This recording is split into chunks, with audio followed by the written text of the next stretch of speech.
Mari kita membaca firman Tuhan dari kitab Roma pasal ke-6.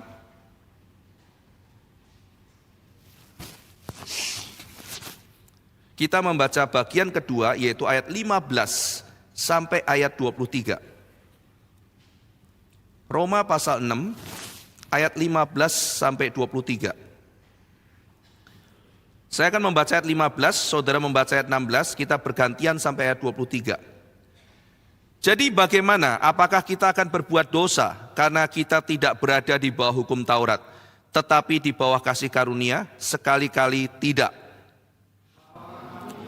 Bahwa apabila kamu menyerahkan dirimu kepada seseorang sebagai hamba untuk mentaatinya, kamu adalah hamba orang itu yang harus kamu taati, baik dalam dosa yang memimpin kamu kepada kematian, maupun dalam ketaatan yang memimpin kamu kepada kebenaran. Tetapi syukurlah kepada Allah, dahulu memang kamu hamba dosa, tetapi sekarang kamu dengan segenap hati telah mentaati pengajaran yang telah diteruskan kepadamu. Kamu telah dimerdekakan dari dosa dan menjadi hamba kebenaran. Mengatakan hal ini secara manusia karena kelemahan kamu. Sebab sama seperti kamu telah menyerahkan anggota-anggota tubuhmu menjadi hamba kecemaran dan kedurhakaan yang membawa kamu kepada kedurhakaan. Demikian hal kamu sekarang harus menyerahkan anggota-anggota tubuhmu menjadi hamba kebenaran yang membawa kamu kepada pengudusan. Sebab waktu kamu hamba dosa, kamu bebas dari kebenaran. Dan buah apakah yang kamu petik daripadanya? Semuanya itu menyebabkan kamu merasa malu sekarang, karena kesudahan semuanya itu ialah kematian. Tetapi sekarang, setelah kamu dimerdekakan dari dosa, dan setelah kamu menjadi hamba Allah, kamu beroleh buah yang membawa kamu kepada pengudusan, dan sebagai kesudahannya ialah hidup yang kekal. Sebab upah dosa ialah maut, tetapi karunia Allah ialah hidup yang kekal dalam Kristus Yesus, Tuhan kita. Saudara, jadi di dalam ayat sebelumnya kita telah membahas poin union with Christ, menjawab pertanyaan di ayat pertama, apakah kita boleh berbuat dosa meskipun kalau kita sudah dibenarkan oleh iman. Nah, kalau saudara melihat di dalam ayat 15, kalimat atau pertanyaan itu diulang lagi. Jadi bagaimana? Apakah kita akan berbuat dosa karena kita tidak berada di bawah hukum Taurat? Jadi diulang lagi saudara, ayat 1, lalu kemudian muncul diulang lagi di ayat ke-15. Dan di sini mulai dibedakan antara apa itu di bawah hukum Taurat dan apa itu di bawah kasih karunia. Jadi bagian ini mengeksplorasi, kalau di atas jawabannya mengenai kamu sudah mati dalam dosa, mengenai identity. Lalu sekarang Paulus mencoba menjelaskan di dalam satu perspektif yang lain, bahwa status kamu sekarang ini sudah bukan lagi berada di bawah hukum, tetapi kamu sekarang ini adalah di bawah anugerah. Nah, apa itu maksudnya, saudara? Paling tidak, saudara-saudara, kalau kita melihat bagian kedua ini, ada 4 hal yang ditegaskan Paulus mengenai jawaban apakah kita boleh berbuat dosa. Jawabannya tentu saja tidak boleh. Kenapa? Yang pertama, karena dosa adalah sebuah perbudakan. Jadi mereka itu tidak lagi di bawah hukum. Jadi mereka harusnya tidak lagi diperbudak oleh dosa, tetapi mereka diperbudak oleh anugerah. Maka dengan demikian, berdosa karena saya ingin bebas itu adalah sebuah argumen yang salah. Karena berdosa justru menandakan mereka masih ada di dalam perbudakan dosa. Jadi dosa adalah perbudakan. Yang kedua, kita tidak boleh berbuat dosa karena dosa menuntun kepada maut. Diulang 3 kali. Ayat 16 bicara mengenai kematian. Ayat 21, dosa menuntun pada kematian. Sampai ayat 23 yang terkenal, sebab upah dosa adalah maut. Jadi tidak mungkin orang tetap berbuat dosa karena dosa itu menuntun pada maut. Maka orang yang sudah di bawah anugerah tentu saja tidak terus berbuat dosa. Yang ketiga, saudara, di dalam ayat 15 sudah dikatakan kita sudah dibebaskan dari perbudakan dosa. Orang Kristen itu orang yang sudah bebas dari perbudakan dosa. Maka harusnya tidak lagi diikat oleh dosa. Dan argumen yang keempat, karena mereka adalah hamba atau budaknya Tuhan. Shocking ya saudara ya? Budak Tuhan. Jadi kalau istilah hamba Tuhan itu kan soft ya. itu sesuatu yang honorable gitu, hamba Tuhan, hamba kebenaran. Tapi ketika kita pakai bahasa yang nuansanya sama kayak zaman itu, budaknya Tuhan, budaknya kebenaran, itu lebih provokatif, saudara. Budak siapa Anda? Budaknya Tuhan atau budaknya kebenaran gitu. Jadi kita ini sudah dibebaskan, kita bukan budaknya dosa, kita budaknya kebenaran, kita budaknya Tuhan. Paulus mengatakan begitu. Nah, jadi kita sudah tidak lagi di bawah ikatan hukum, kita ada di bawah anugerah. Loh, apa artinya saya tidak lagi di bawah hukum? Oh, kalau begitu hukum tidak penting, makanya boleh berdosa kan? Salah. Itu cara berpikir yang salah. Ada orang yang berpikir, saudara, oh saya sekarang sudah tidak di bawah hukum, artinya saya sudah tidak perlu hukum. Saya orang Kristen tidak perlu aturan, karena aturan itu zaman dulu, zaman sekarang tidak perlu aturan. Saudara, salah loh. Dimerdekakan dari hukum bukan berarti tidak perlu hukum. Tuhan yang memberikan peraturan di taman. Kamu tidak boleh makan buah pohon ini, yang lain boleh, yang ini tidak boleh. Itu peraturan dari Tuhan, saudara. Tuhan yang memberikan 10 hukum Tuhan. Dan Calvin serta Luther mengatakan 10 hukum Tuhan itu adalah fondasi hukum moral universal yang ada dalam dunia ini. Sehingga seluruh hukum mengacu kepada moralitas yang ada pada 10 itu. Tuhan kasih 10 loh, saudara. Tuhan yang adalah pemberi anugerah adalah Tuhan yang memberikan hukum. Maka Calvin di dalam teori kerjanya dia mengatakan itu sebabnya perusahaan-perusahaan, sekolah-sekolah, organisasi-organisasi pendidikan dan sebagainya perlu banyak aturan. Khususnya tempat-tempat di mana orang bekerja, kepada karyawan justru perlu aturan. Loh, menarik ya saudara ya. Loh, kan kita sudah di bawah anugerah. Calvin, kita kan tidak lagi di bawah hukum. Kamu kan reformator, setuju justification through faith. Kita tidak lagi di bawah hukum. Sekarang kamu mengatakan bahwa organisasi-organisasi, tempat-tempat bekerja harus punya aturan-aturan yang jelas, harus punya aturan-aturan yang ketat. Kenapa? Calvin mengatakan karena manusia itu, meskipun dia sudah di dalam Tuhan, kita itu masih lemah dan seringkali jatuh dalam kemalasan. Maka peraturan-peraturan yang baik mencegah kita untuk akhirnya menuruti nafsu kedagingan dan kemalasan kita. Dan kita bisa lebih disiplin lagi. Itu fakta loh saudara ya. Apakah karena saudara sudah percaya Tuhan pasti kemudian integritas kerjanya nomor 1 paling hebat di kantor? Tidak tentu saudara. Tetapi peraturan itu mengingatkan kita. Pokoknya kalau telat ada sanksinya. Oh, kita Kristen lebih dipacu untuk tidak telat kan saudara ya. Karena ada peraturan itu. Kalau enggak saudara, datang jam 12 juga tidak apa-apa. Kan kasih kan bos gitu kan. Kenapa kamu hari ini datangnya jam 12? Kan kantor masuk jam 9. Aduh bos, pegel bos itu.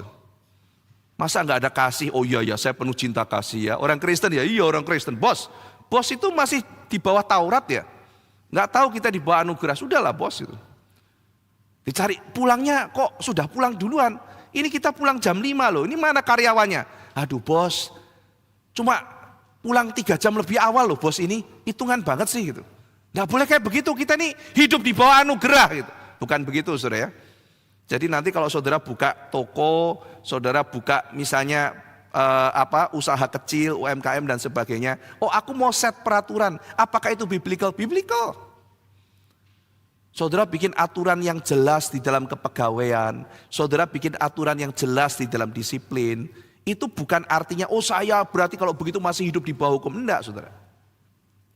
Jadi di bawah anugerah bukan berarti tidak ada aturan sama sekali. Gereja juga begitu. Gereja kok ada aturan. Gereja kan di bawah anugerah, tidak usah ada aturan. Ya tidak bisa begitu saudara.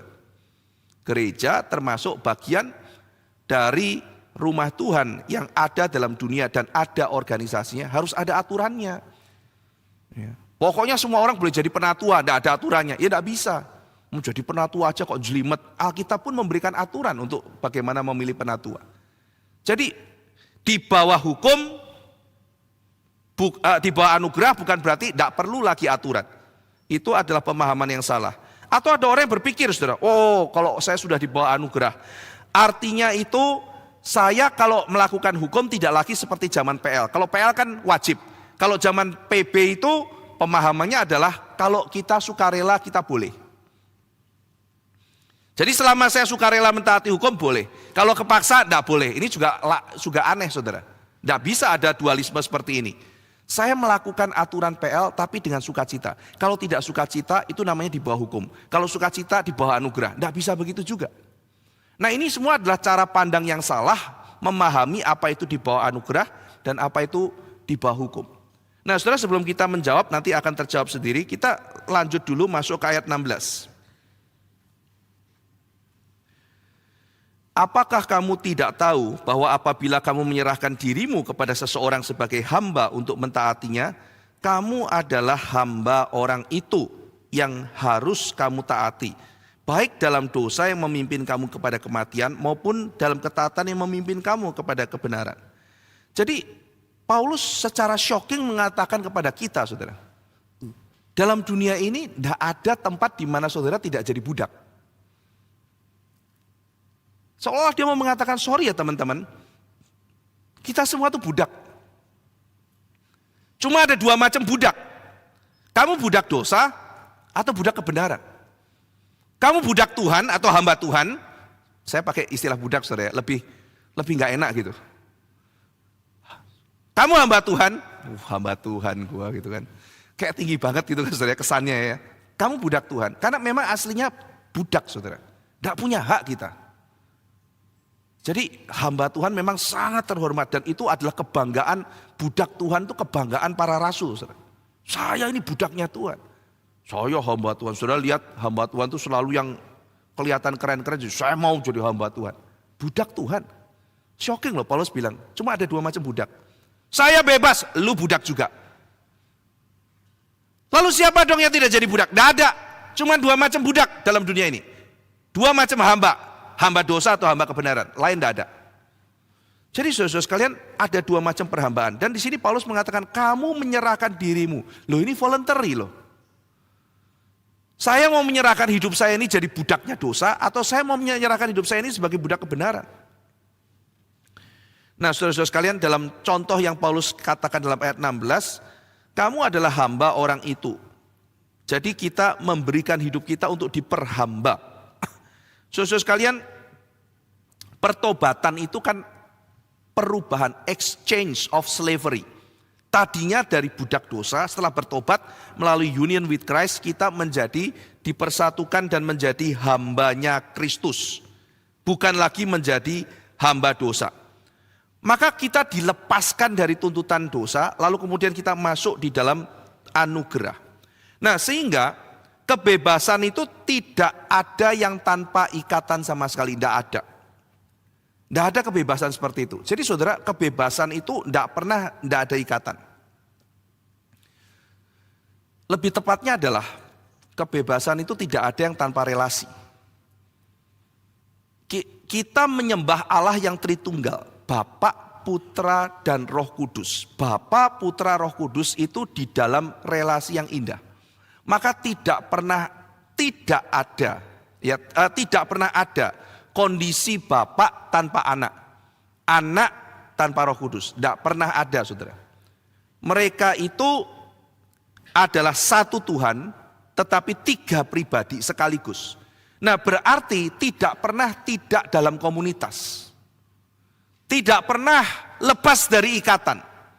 Maka kesatuan itu juga adalah kesatuan di dalam ikatan yang indah. Maka kalau kita menyembah Allah yang Tritunggal, artinya kita bisa memahami kenapa dalam dunia ini tidak ada kebebasan lepas dari ikatan.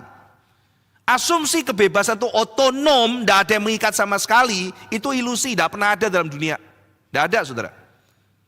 Yang namanya kebebasan itu selalu tetap dalam ikatan. Maka bebas itu pertanyaannya bukan lepas dari semua rantai. Bebas itu adalah diikat oleh siapa? Ada ikatan yang mencelakakan, ini namanya perbudakan yang menghancurkan, tetapi ada ikatan yang membebaskan. Dan Yesus klaim, aku datang memberikan kepada kamu kebenaran. Dan kebenaran itu yang akan memerdekakan kamu. ikatan di dalam Kristus melalui kebenaran yang dia sampaikan, itu yang akan membebaskan. Jadi kebebasan itu adalah ketika orang itu diikat oleh Kristus, itu bebas. Saudara, hidup bebas itu yang seperti apa sih? Mungkin saudara pikir, oh saya mau lari-lari gak usah pakai baju, gak ada yang nangkep saya. Keliling-keliling lari-lari hidup sendirian di hutan, nangkepin ikan, ya kan, tidur di atas pohon, wah itu bebas. Tapi mungkin ada yang mikir, enggak kok, buat aku hidup bebas itu punya keluarga, ya anak berapalah, ada 3, ada 4 gitu ya. Lalu kemudian pulang, ada istri, ya aku terikat pulang ya cari istriku itu. Tapi ya oke, ya dia menerima saya, lalu kemudian saya juga menerima dia. Anak-anakku bukan anak terhebat di dunia, tapi ya oke lah lucu-lucu buat aku gitu kan ya. Orang lain anggap nyebelin enggak apa-apa, buat aku lucu gitu kan. Saya cukup bahagia dengan keluarga. Nah itu kan, itu ikatan yang membebaskan saudara. Itu ikatan yang melepaskan saya, memberikan makna. Jadi yang namanya kebebasan itu tidak pernah tidak tanpa ikatan. Jadi siapa yang mengikat kita, itu adalah poin utama yang Paulus mau nyatakan. Menjadi budak Kristus adalah kebebasan kita. Hamba Tuhan, hamba Kristus, hamba kebenaran, itu bebas. Saudara sekalian, jadi bukan makhluk otonom yang tidak ada ikatan sama sekali. Tidak pernah ada saudara. Setiap orang ketika mau otonom yang ada adalah hancur. Saya pernah kasih contoh kan. Kalau orang semuanya seluruh dunia mengatakan, mari kita otonom. Tidak usah ikut aturan orang lain, kita bikin aturan sendiri. Saudara lagi setir, tiba-tiba saya bikin aturan sendiri. Saya mau parkir di tengah-tengah jalan tol, saya parkir saudara. Lalu kemudian saya parkir di tengah-tengah jalan tol. Ini kan aturan saya. Ada orang kencang dari belakang sudah buar, kecelakaan nggak karu-karuan. Lalu jalanan jadi macet. Orang di jalan raya begitu dengar peraturan sekarang ini semua orang mau-maunya dia langsung balik setir saudara. Saya mau lawan arah karena itu maunya saya otonom, saya otentik. Detik itu saudara, semua orang nggak bebas karena macet parah. Tukang angkot mengatakan, nah bebas, makin lagi saudara ya. Dia kemudian mau, saya kalau begitu mau parkir di jalur busway gitu ya. Wah gitu kan ya. Ini kan bebas, ini adalah tempat parkir saya. Hancur dunia saudara. Tidak mungkin otentik. Bayangkan semua orang mau otentik, tidak ada aturan dalam dunia ini. Langsung semua orang lumpuh saudara. Paradoks ya, paradoks sekali bukan? Ini dipikirkan oleh Thomas Hobbes. Kalau semua orang maunya sendiri, hancur loh ini negara gitu. Semua orang tidak bisa loh maunya sendiri. Semua orang harus ikut aturan loh. Baru semuanya ada kebebasan terjamin. Hegel mengatakan begini. Negara yang bebas. Nomor 1 adalah negara yang ada hukum. Wah saya waktu baca Hegel ya. Negara yang bebas itu adalah negara yang ada hukum. Hukum itu nomor 1 saudara. Jadi kalau mau lihat negara itu bebas apa enggak. Bagaimana dia mengimplementasikan hukum. Ya karena misalnya ya, hukum yang mengatur orang tidak boleh mengambil properti orang lain misalnya. Ketika itu dilakukan berarti hak asasi orang akan kepemilikan itu dijamin.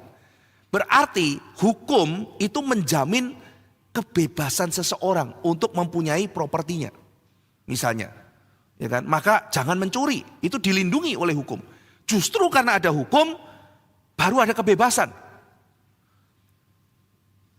Saudara, kalau di negara tertentu Anda mau jalan-jalan keluar malam jam 10, tidak usah takut ada garong, karena hukumnya ketat.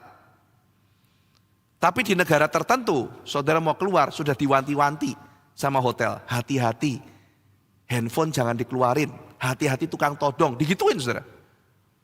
Sebisa mungkin jangan keluar malam-malam.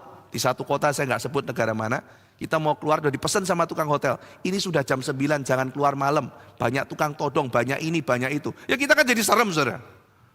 Apalagi kamu turis, kamu diincar dan sebagainya. Ya kita takut mau keluar. Tapi ada negara-negara di mana, baru jam 10 keluar aja. Kenapa? Hukumnya ketat. Jadi hukum, aturan, ikatan membebaskan saudara. Sudah mulai pikir saudara ya? Iya ya, jadi saya pikir kalau bebas itu ya bebas mau saya. Enggak gitu juga loh. Ya kan? Maka paradoks ya, negara hukum, adalah negara yang menjamin kebebasan seseorang. Maka tidak ada otentisitas dalam pengertian tanpa ikatan sama sekali.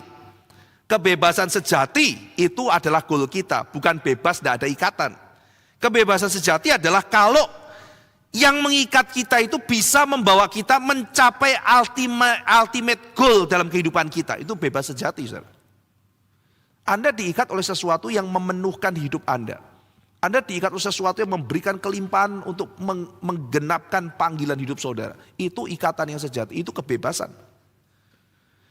Maka dalam Injil Yohanes, saudara masih ingat ketika kita bahas ayat pasal 8 ya. Yesus datang dalam dunia, ketemu sama orang-orang Farisi, ahli Taurat dan sebagainya. Yesus bilang, aku tuh memberikan kebenaran pada kamu. Dan kebenaran itu akan membebaskan kamu. Marah mereka, saudara. Saya sudah bebas, saya keturunan Abraham. Tidak pernah dijajah. Ya, ini sebetulnya salah argumen ya. Maksudnya kami nggak pernah dijajah. Kita baca hakim-hakim aja tuh kerjaannya dijajah melulu, saudara. Itu negara yang kenyang dijajah. Dijajah Midian, dijajah Amalek, dijajah Aram, dijajah Kanaan, dijajah apa gitu kan. Saya tidak diikat oleh apapun. Kami bebas, kami keturunan Abraham. Yesus kalau mau serang itu juga bisa, tapi dia nggak serang itu, saudara. Ya, apalagi mereka sekarang sedang under Romawi dalam Yohanes pasal 8.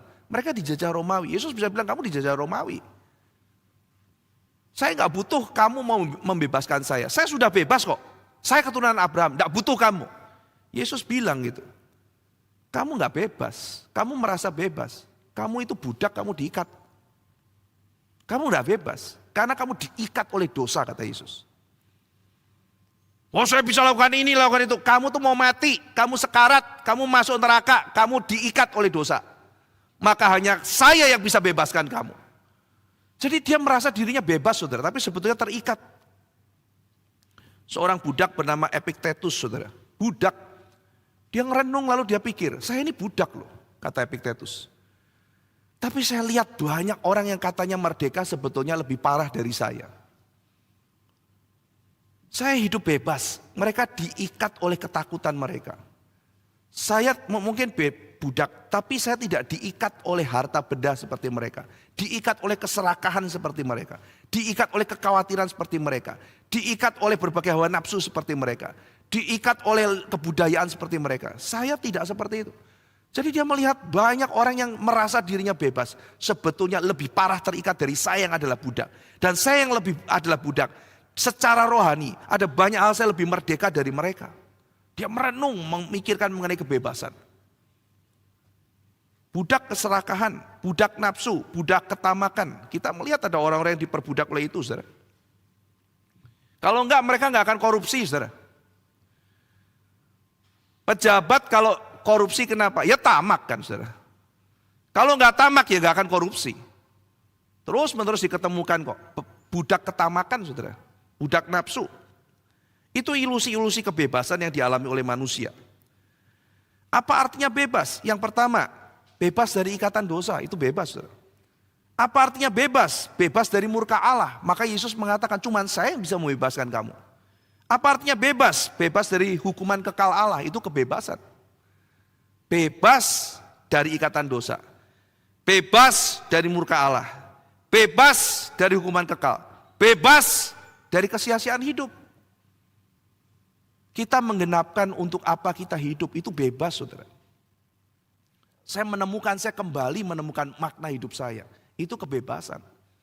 Dan siapa yang bisa membawa kita ke situ? Kalau kita diikat oleh Kristus. Hanya ketika kita diikat oleh Kristus. Saudara-saudara sekalian, freedom itu bukan freedom from God. Tapi freedom for God. Coba kita baca ayat 20. Sebab waktu kamu hamba dosa, kamu bebas dari kebenaran.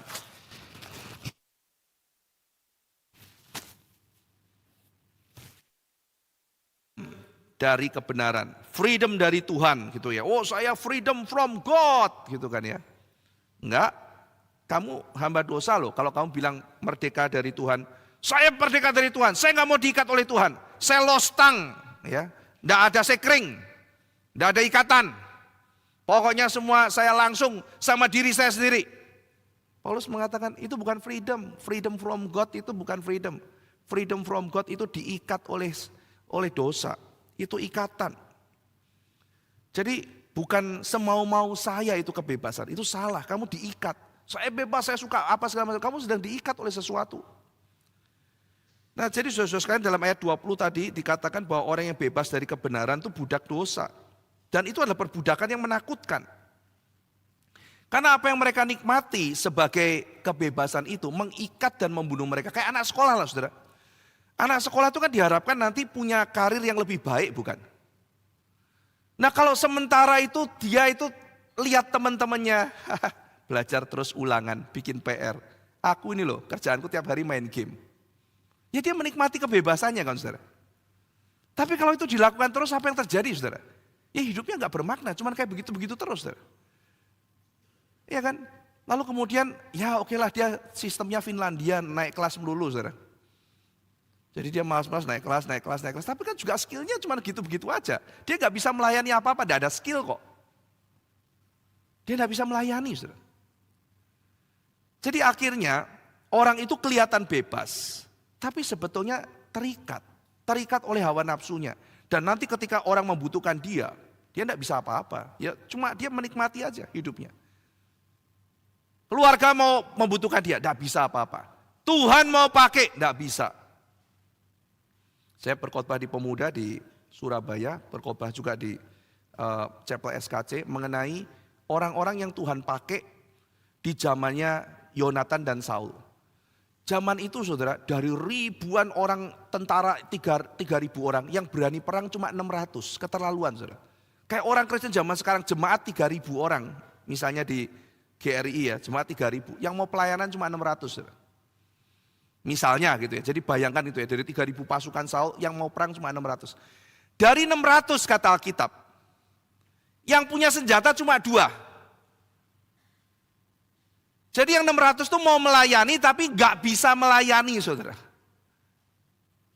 600 orang mau perang gak punya pedang katanya. Kenapa? Karena semua tukang besi diambil sama Filistin. Jadi kayak orang Kristen, saya mau melayani. Oh tapi gak bisa semuanya. Karena gak pernah belajar firman Tuhan. Jadi sudah orang Kristen mau melayani itu jarang, mau melayani belum tentu skillful. Cuma ada 2, 1 Saul, 2 Yonatan. Tapi si Saul punya senjata, dia mampu kan melayani. Kerjanya tiap hari cuma merenung di bawah pohon sambil meratapi nasib saudara. Kok aku kayak begini ya? Sama kayak saudara, mungkin punya intelektual, punya skill, punya apa. Kerjaannya meratapi nasib di bawah pohon. Aku kenapa begini, aku kenapa begitu. Tapi ada satu orang namanya Jonathan. Dia bilang sama bujangnya, kita gak bisa kayak begini. Nungguin si papa kerjaannya cuma meratapi nasib, kita mesti pergi perang. Ayo kita pergi perang, ayo cari gara-gara. Pergi saudara. Pergi terus dia lihat ada tentara-tentara Filistin. Yuk kita minta tanda dari Tuhan. Kalau mereka datang ya kita pergi, bukan waktunya. Tapi kalau mereka suruh kita naik itu waktu dari Tuhan, kita samperin. Tidak ada saudara orang mau berkelahi harus rock climbing. Kalau ada 1 orang, 2 orang dikeroyok sama misalnya 600 orang. Tidak ada yang mengatakan sini loh. Yang ada 600 orang nyamperin yang 2 orang karena 2 orang pasti kabur. Saudara bayangin 2 orang di bawah, di tebing di atas ada ratusan orang. Lalu ratusan orang Filistin mengatakan, naik. Siapa yang mau naik saudara? Kalau berani naik loh. Yonatan bilang, tunggu, naik saudara dia. Ini perang apa gitu kan ya. Naik saudara dia sama tukang senjatanya. Naik, udah sampai, tunggu. Ayo, tunggu gitu. Terus kemudian dia ambil, wah sudah saudara. Dia ambil tukang bawa senjata, maksudnya apa saudara? Kan senjata misalnya orang datang tuh, hop, ya tinggal kan saudara, tidak cabut lagi. 1 pedang di sini, tinggal. Ambil lagi tombak, orang masuk, gitu kan. Masuk belakang, ambil 1, ambil lagi sini, ambil senjata lagi, kan begitu. Dalam 1 gebrak kata Alkitab, kira-kira 16 sudah jatuh. Tuhan bekerja. Wah, ini Jonathan. 1 gebrakan 16 orang terkapar. Memang orang cuma 1 mau bisa kalahkan berapa? 16 masih masuk akal. Tapi sisanya Tuhan kerja. Dibikin sisanya ketakutan saudara. Kabur. Kemana? Kabur gitu ya. Sudah kabur, semangat orang Israel bangkit semuanya. Semuanya terjun pelayanan. Dan Yonatan bilang sama bujangnya, waktu mau pergi perang, Tuhan sanggup menyelamatkan. Tidak peduli orangnya banyak, tidak peduli sedikit. Tuhan tetap bisa menyelamatkan meskipun orangnya sedikit. Banyak Tuhan bisa. Sedikit cuman saya, enggak apa-apa. Akhirnya Tuhan pakai melalui Yonatan, banyak orang yang gabung. Banyak atau sedikit. Jadi saudara sekalian, sayang sekali, bebas. Tapi akhirnya karena kebebasannya justru diikat. Waktu memang Tuhan mau pakai, tidak bisa pelayanan. Kenapa? Karena dia tidak dipersiapkan untuk boleh punya skill. Jadi kebebasan itu apa? Saudara? Kita harus renungkan hal itu. Nah, di dalam ayat 16 juga bicara mengenai obligasi atau kewajiban untuk taat. Ketaatan sangat penting, saudara. Ketaatan sangat penting dalam pengabdian. Dan di ayat 19, Paulus mengatakan bahwa ketika dia menjelaskan hal ini, itu memang sulit diterima. Aku mengatakan hal ini secara manusia karena kelemahan kamu. Aku mengatakan ini in the human term.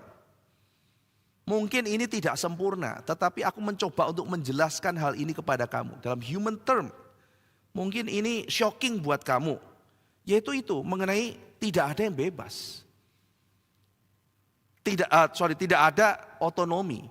Semua kebebasan itu adalah kebebasan karena diikat oleh apa? Dua macam perhambaan. Nah, saudara sekalian, mungkin sudah mengatakan orang-orang itu kalau pelayanan itu ya kayak budak. Ya, saudara mungkin mengatakan ya, aku pelayanan ya, coba aku lihat media sosialku. Tep, pelayanan di sini. Tep, tempat orang mati. Tep, berikutnya KOR. Prap, berikutnya NRIC atau apa. Isinya kebanyakan tuh acara pelayanan dan ini itu. Saudara lihat teman saudara gitu yang gak pelayanan, yang gak mau urusan atau apa. Tep, lagi minum cappuccino di Itali. Wah gitu. Tep, lagi ini nyelam di Raja Ampat. Waduh, kemarin baru di Itali gitu kan ya. Tep, berikutnya lagi. Lagi ini, lagi ngukur Menara Eiffel di Prancis gitu. Kurang kerjaan gitu. Jadi ini orang yang, waduh kok kelihatannya kok hidupnya itu bebas sekali gitu ya. Tapi saudara coba kita renungkan saudara, bebas itu apa ya? Mungkin ada orang-orang yang benar-benar bebas sebebas-bebasnya dalam waktu dia benar-benar bisa maunya dia. Tetapi saudara dan saya tahu apa itu kebebasan sejati. Kita memberikannya kepada Yesus. Kita mau hidup kita dipakai oleh Yesus. Kita lihat seolah-olah kita itu diikat. Kita lelah. Kita kemudian masuk dalam satu disiplin yang ketat. Tetapi kalau kita henti sejenak dan melihat pekerjaan Tuhan ke belakang. Ada orang-orang yang diikat oleh dosa dibebaskan. Ada orang yang belum kenal Yesus menerima keselamatan. Ada orang-orang yang keluarganya mau hancur dipulihkan oleh Tuhan. Ada orang yang kehilangan iman dikuatkan oleh Tuhan. Ada orang-orang yang patah semangat diberikan kekuatan yang baru. Kita lihat ke belakang orang-orang yang sedih diberikan penghiburan. Dan kita tahu apa itu kebebasan sejati. Karena aku, saudara dan saya, meskipun kita kehilangan waktu seperti orang lain, saya bebas, saya bisa lakukan apapun. Tapi kita makin penuh di dalam menggenapkan goal hidup kita. Aku pergi PI, aku kehilangan waktu ini dan sebagainya. Aku gak bisa full kayak dia. Iya, oke. Gak masalah saudara. Tapi saudara mau habiskan waktu seperti apa? Mari kita renungkan apa itu kebebasan saudara. Kalau saudara mau terjun, tidak mungkin saudara sebebas itu, bukan? Pasti ada tuntutan, ada kewajiban. Ada satu orang pemuda yang pernah nanya ke saya mau pelayanan kok Ivan, pelayanan yang tidak ada tuntutannya, yang boleh datang kapan saja, yang tidak harus tanggung jawab sama siapapun, yang boleh datang boleh enggak, dan kalau salah nggak ada yang marahin. Kira-kira pelayanan apa ya kok Ivan? Yang nggak usah pakai seragam, ya kan? Pelayanan apa ya saudara ya? Nggak usah pakai seragam, boleh datang kapanpun, nggak bertanggung jawab sama siapapun. Kalau salah nggak ada yang marahin, boleh nggak disiplin, mau datang nggak ya enggak. Pelayanan apa ya? Ya saya bilang nggak usah pelayanan aja lah gitu. Karena pelayanan itu kan satu, namanya pelayan ya mau disuruh pelayan kok gitu. Budaknya Tuhan itu nggak suka dikerjain. Saudara, kalau saudara lagi kerja, Anda itu menjadi seorang karyawan, bos suruh, apa saudara selalu senang sama semua yang disuruh bos? Tolong nih kerjain ini. Wah, sukacita bos, sudah kutunggu tugas ini. Kadang-kadang, aduh udah mau pulang nih, bisa gak kerjain? Udah bisa.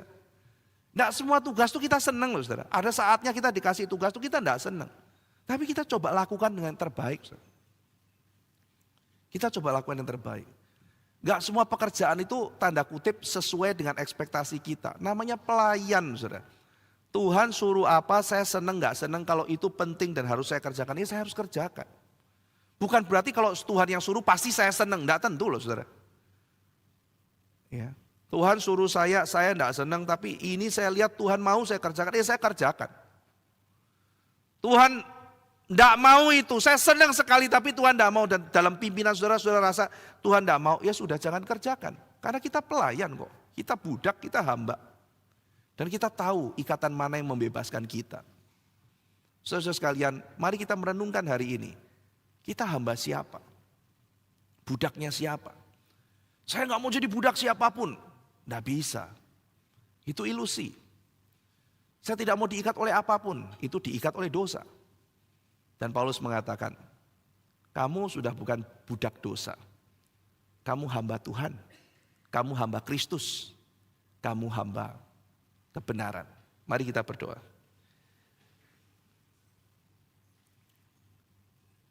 Bapa di surga, kami adalah para budak. Tetapi kami bersyukur bahwa kami adalah orang yang dibebaskan karena kami dilepaskan dari perbudakan dosa dan mendapatkan sukacita karena kami menjadi hamba Kristus. Tolong kami menyadari bahwa ikatan di dalam Kristus adalah yang memerdekakan kami. Mungkin ada saatnya ketika kami mau mengerjakan kehendak-Mu, kami tidak bisa mengerjakan hobi seperti teman-teman lain yang seolah-olah punya freedom dalam hal itu. Kita tidak bisa traveling seperti mereka. Tetapi kami tahu ya Tuhan, bukan itu esensi dari kebebasan. Meskipun penuh dengan perjuangan hidup ini, kami percaya bahwa menggenapkan rencana Tuhan, itulah yang membebaskan kami. Tolong kami untuk tidak diikat oleh ilusi kebebasan yang palsu, melainkan kami boleh menghidupi kebebasan kami di dalam Kristus. Terima kasih Tuhan, ada begitu banyak hal yang perlu kami renungkan dalam tema ini. Biarlah kami boleh terus merenungkannya di dalam Tuhan. Dalam nama Tuhan Yesus kami berdoa. Amin.